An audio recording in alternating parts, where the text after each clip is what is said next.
squared away. Discard post. What's on your mind? Go live. Let's try that. There we go. And we're live on YouTube. We're live on ComedySchoolsRadioNetwork.com. And now we're going to be live, absolutely live, on Facebook. And it's waiting to start a live video. Waiting. And there it is, a live video. Facebook Live. Better late than never. Hello, everyone. My name is Tony Vicich. It is Tuesday, to the best of my recollection at this point in time. You are listening to something we call Living on a Thin Line. We do it every day at 2 p.m. today. We were late. We were late today. Okay, it happens. We were late because we're dealing with the motor vehicle division. And I'm not going to sit here and say a lot of bad things about the people who work there because they're under incredible strain too. Last week, they updated their computers, which means they've lost everything. And I have a emissions exemption that's not showing up. And when you call them, you have to call about 20 times because they keep hanging up on you. So supposedly now I have a 30-day permit that I have to find somewhere in my documents. Oh, the humanity, ladies and gentlemen. So I just got off the phone with the Motor Vehicle Division here in Arizona. You can't go in. There are no appointments being made. My tags are expiring, but now I've got a 30-day temporary tag, but I can't find it to download. Such is the stuff. Anyway, we are here with you right now. Not only am I your daily distraction and diversion, you have now become my daily distraction and diversion because I'm a little over the frustration of dealing with all of this. So much is brought on by the COVID situation. But here we are. Glad to see you here. Glad to see Randy and Jerry and Tina and Mike Lawson trying to get rid of a chat bubble here. I also have a problem with Messenger on my phone because it sticks and it overrides other message apps, and it's just a mess. Anyway, I got a great show for you today. I got a cool announcement to make right now. I'm going to make this announcement right now. Shameless plug. This Sunday night, 7 p.m. Mountain Standard Time. Let me say that again one more time. If you're just going, what? This Sunday, 7 p.m. Mountain Standard Time, we are coming in with our second in a series of Tony Vicich Presents.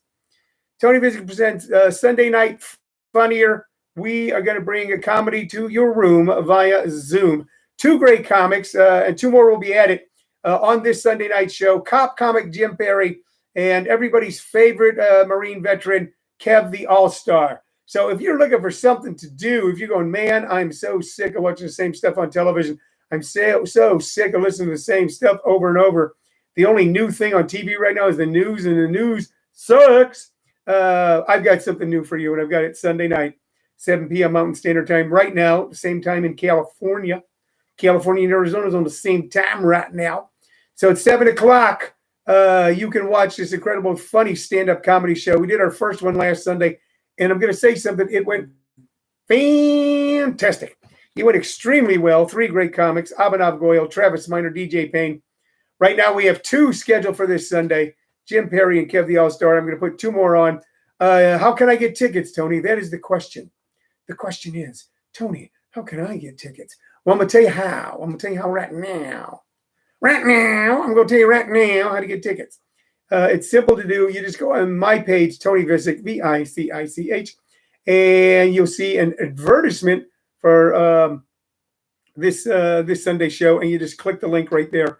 And for a mere $10, you will be allowed into our laugh-filled Zoom room. Also, right after this show, I will put another link right above where this show is downloaded on my Facebook page. So that's good stuff. We got that going on.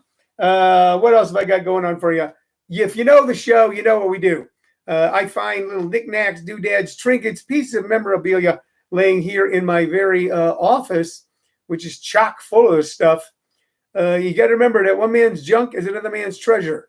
And I will say this about me. My junk is my junk. And by the way, that's what makes our generation, my generation, the boomer generation, in one regard only, a little better than the generations that followed us. I was talking to a young man a couple years back, and I said, hey, man, I said, he referenced his junk. He said, oh, man, someone hit me right in the junk. I go, what do you mean? He goes, well, right in my balls. I go, you call your balls your junk? He goes, yeah, it's my junk. I said, see, that's the difference between your generation and my generation. My generation called them our jewels. You call yours your junk.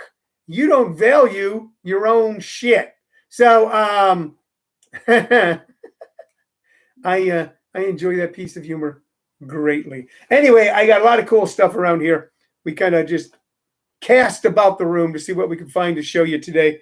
What I'm going to show you today is a little goofy. Supposedly at one time, these little trinkets I'm about to show you were worth a lot of money. I don't know if they still are. So what are we showing you right here?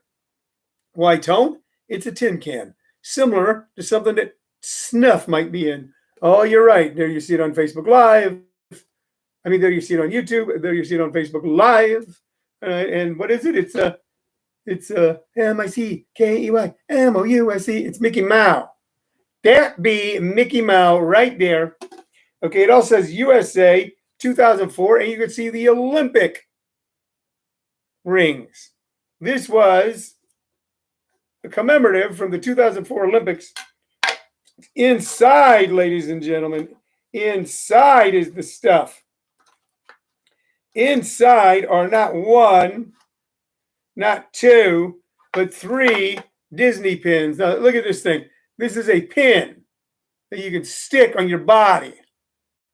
Okay, you see that? It's a pin that you can stick on your body. I wouldn't stick it on my body. It's supposed to go through the shirt, and the little thing that holds it is missing.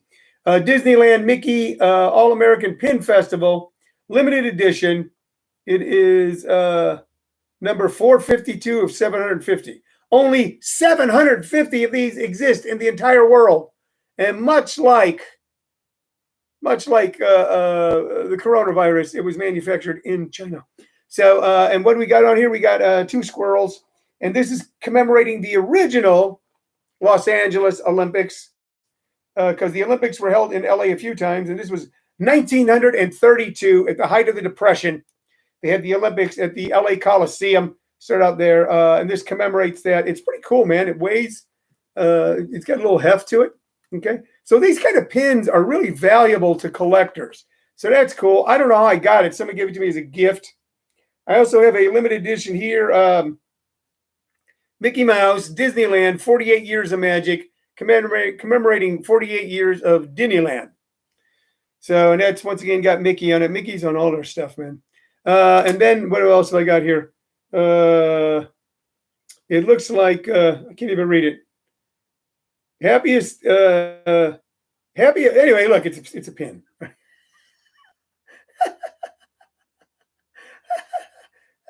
There you go, and it's got a, I don't know who the hell that is. Is that not Goldilocks? Who is it? I can't see. It's who is that, Shirley? Tinkerbell. Tinkerbell, yeah, Tinkerbell. So 3 pins. Supposedly one time all of that would be worth like a few $100. I don't know which are the plug nickel right now, nor do I really care. Tony, I buy junk, but I do sell antiques. Okay, so that's what I got. Some rare commemorative pins. 451 of 750. I'm going to show it to you again because I like it. I think it's cool. All right, and it just kind of sits here. One of these days, some little kids will be able to go, here, take that. And they go, oh, it's cool. There, look at that, man. Okay, you can see that's, you can't feel it, but I can feel it. 1932 commemorative. The Olympics were held in Los Angeles in 1984, and I guess in 2004, if memory serves. Chip and Dale. That's right, Tina Michael. They were Chip and Dale. My apologies. I've moved so far away from the magic of the Magic Kingdom. Let me tell you something. There was a time when I could go to I could go to Disneyland any day I wanted, anytime I wanted, for free. I had a friend, a very good friend, a buddy of mine who was like a Disney nut. And I'm not saying that he was a nut, but he was a cool guy named Rich. And Rich belonged to a private club at Disneyland. I think it was the Club 33 Club. And what it meant was for an annual fee, which was rather expensive, he could attend Disneyland anytime. I think he got free parking. And he could also go to California Adventure anytime. Okay, he didn't have to pay for a ticket. And he got to eat at Club 33. And he could always gift it to a guest. So when my daughter was little, not little, but like, 11, 12, 13, Rich used to, I'd call him up, go ahead, I'd like to be a guest, take her down there. And we would just mosey on down. It wasn't like a big deal, not like a big plan, not a lot of anxiety, not a lot of travel issues, just get in the car, kind of cruise on down to Anaheim. And we go in there to Disneyland, and we had the day. If it was a little overcast, I'd say, let's go on down. There won't be a lot of people there. And we go down there and spend the whole day at Disneyland, California Adventure. I love California Adventure, and I'll tell you why. Because there were very few people at California Adventure, and they had park benches, and Alicia could go on rides on her own, and I could go to sleep. So, and I would sometimes sleep on a park bench. But here's the cool thing about this private club my friend Rich belonged to, where he could give guest passes to me anytime. I think it was called Club 33. Club 33 is a 5-star restaurant discreetly hidden right in the middle of Disneyland. It's upstairs. It's right across from Pirates of the Caribbean. All right. When Disneyland is crammed with people, and it will be again someday soon, crammed and jammed with people, and it's a hot, sweaty day, and you're going, oh, God, I think I'm going to pass out from the heat. If you remember Club 33, you just go up to the green door. Okay. You knock. They open it up. You tell them your name. They let you in, and there it is like an antebellum dream. There are waiters and servants wearing white gloves. The food is absolutely delicious, everything you could possibly think of. Why is that restaurant there? Because when Walt Disney, whatever you think of Walt Disney, it's a Walt Disney story, whatever you're good, bad, indifferent. Once he had completed the park and he had other investors that he wanted to do business with, or executives or movie stars they would cut deals with, there was no place for privacy for him. All they had were the restaurants that all of us eat at. So he had Club 33 built. You go in, you go through the green door. It's hot, it's sweaty, it's crowded. It's relaxed. People are calling you, sir, ma'am, can we do anything for you? And then there's an old-fashioned elevator, the kind with like grates on it, that then takes you upstairs to one of the best restaurants in Los Angeles. So that's my little Disneyland story. We were able to do it so often, we got a little spurl, and went, let's not go to Disneyland today. Let's just hang out. So you don't know what you got till it's gone. Now that I'm older, you don't know. All right, let's get to the music, unless anybody has a question or an answer. So I've got 2 record albums right over here. I'm kind of looking over them right now that I'm going to recommend to you. Okay, what is the idea behind this, ladies and gentlemen? The idea behind this is this. Right now, our worlds are smaller and a little frustrating. If you had to deal with anything at all having to do with business or government or anything, it takes twice as long to get half as much done, and you got to have patience, and you can't blow your stack. So our world is smaller, okay? We don't have as many distractions. We don't have as many diversions, not as many things that we can do. So sometimes we got to look inward, and sometimes we have to see all the coolness that is around us. And you got stuff in your garage, you got stuff shoved in a closet somewhere that at one time meant something to you, and you've totally forgotten about it. It also represents your energy because it costs money, which means you put in X amount of hours someplace, and they paid you hourly or paid you by the job, and you took that money, you bought this stuff, and you enjoyed it, and you loved it, and then you forgot about it. Okay? And sometimes we got to dig that stuff out. And that's what I've been doing with my vinyl record collection the last few weeks. So I've got 2 great records here from my vinyl record collection. The first one, no brainer at all. Look at that. If you don't know who he is, you haven't been alive in America in the last 40 years. Who are we talking about here? Who are we looking at? You know it. Anybody want to say the name? Say his name. Say my name. Say my name. Who is it? Anybody know? All right, I'll help you out. This is Willie Nelson.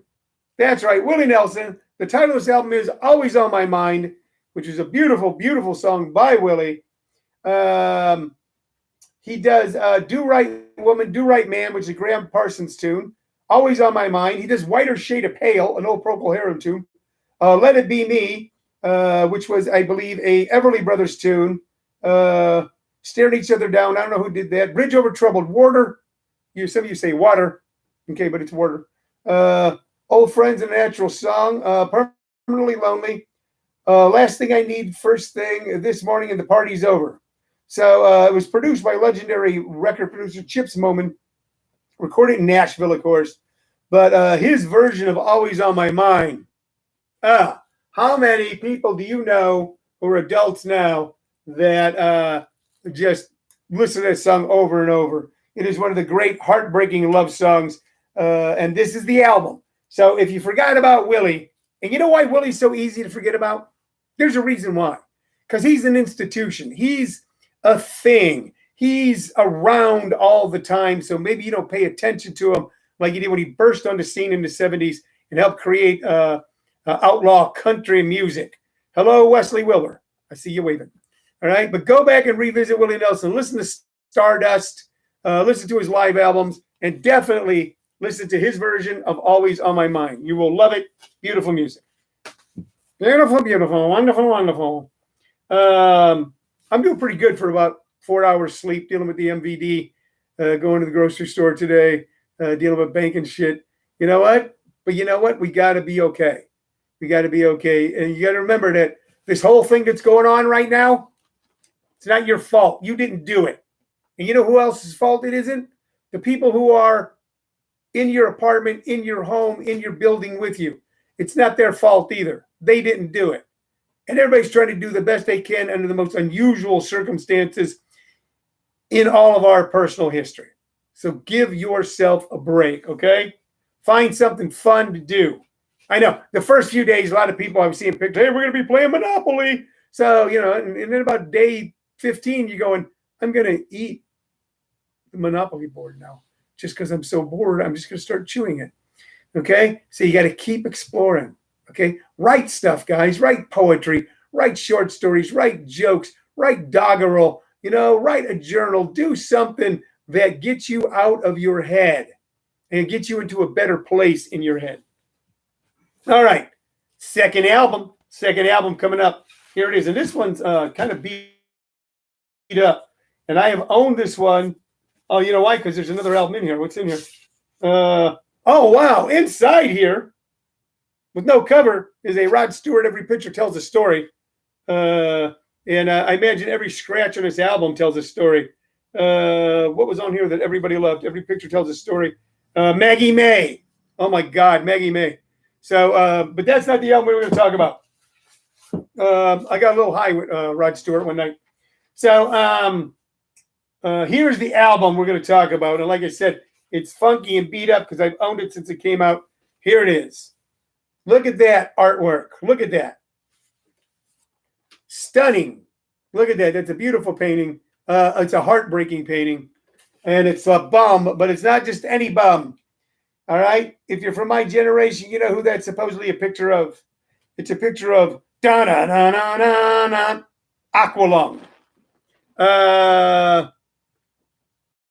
Robert Morgan's got a recommendation. The Midnight Gospel's on Netflix. Fascinating interviews in a sci-fi setting. All right. Thank you, Robert. And Robert, I will call you later on today about what I was calling you about last night because we want you to be on a show we got coming up. If you want to know, that's why I called you. We want you to be on the Sunday night show. I'm going to announce it to the world right now. Robert Morgan, we want you on Tony Vicich Presents Sunday Nights Funnier this Sunday, 7 p.m., along with Jim Perry and Kevin Brown. Robert Morgan, do you accept? Will you be on this show? I'm looking right now and I can see that you're here. You're talking to me through Facebook Live. YouTube friends, Robert Morgan's talking to me through Facebook Live. Comedy Schools, RadioNetwork.com friends, Robert Morgan is talking to me. And he says, what did he say? I'm in. Ta-da! So now we got a live, a real-time announcement, ladies and gentlemen. If you've never seen Robert Morgan, all of us in the ComedySchools.com world love Robert Morgan. He's one of our favorite guys. He has moved to New York City, and he's back with us in our workshops and back in our sphere through the magic of social media, and we're so glad. This Sunday night, 7 p.m., Tony Vicich presents Jim Perry Cop Comic, everybody's favorite Marine veteran, Kev the All-Star, and live from New York City, Robert Morgan. It'll be the coolest show you ever saw on Zoom, ladies and gentlemen. 2 guys in Phoenix, 3 guys, because I'll be hosting it. 1 guy in New York. We're going to put 1 more guy on. It'll be a fantastic show. Tickets only $10. and you can scroll my page and find out how to get them. Or right after the show, we're going to post it again. Let me get back to the record. You know what? Let's give Robert a hand. Everybody out there on 3, we're going to clap. 1, 2, 3. Yay! Funny guy. You guys are in for a good show. You guys. Hello, Shane Hicks, old friend Shane. Hello, Pam Lutz. Good to see you. All right, let's talk about Aqualung. Aqualung was this. I was a Jethro Tull fan for quite some time, but when Aqualung came out, it put them in superstar status. It was a concept album, or appeared to be, about the story of homeless, vagabond, drifter, ragged, forgotten people on London streets. The songs were Aqualung, Cross-Eyed Mary,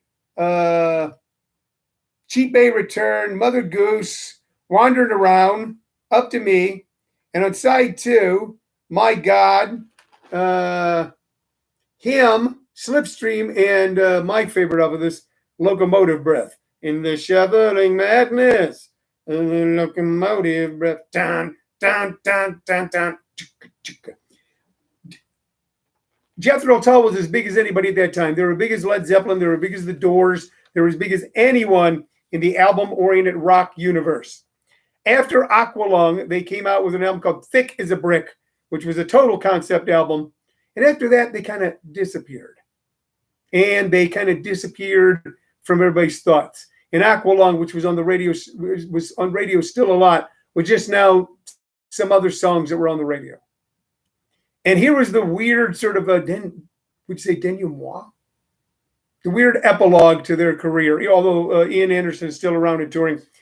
There was many complaints about the Grammys in the 80s. There's always complaints about the Grammys. I went to the Grammys once. Saw Madonna. They were complaining because there was no heavy metal category. Now, the Grammys are always a little bit behind the times. They're a very staid organization in the world of music. But they added a heavy metal category. Everybody's thinking it's going to be Megadeth. Everybody thinks it's going to be Metallica. One of those two. No. Jethro Tull won the very first Grammy in the category of heavy metal. No one was more surprised than Ian Anderson, who wandered up there going, well, we didn't really expect this. And they were pilloried and vilified and shamed by youngsters everywhere who like music. It just went. People who love that music hated the fact that Jethro Tull had won the Grammy for that. And it kind of made him a little bit of a punchline, similar to the way Foghat became a punchline with two great bands. But in a way, Jethro Tull, along with Deep Purple and a couple other bands, by playing music was called heavy, and that would include Iron Butterfly even a few years before all of them, heavy music, morphed eventually into heavy metal.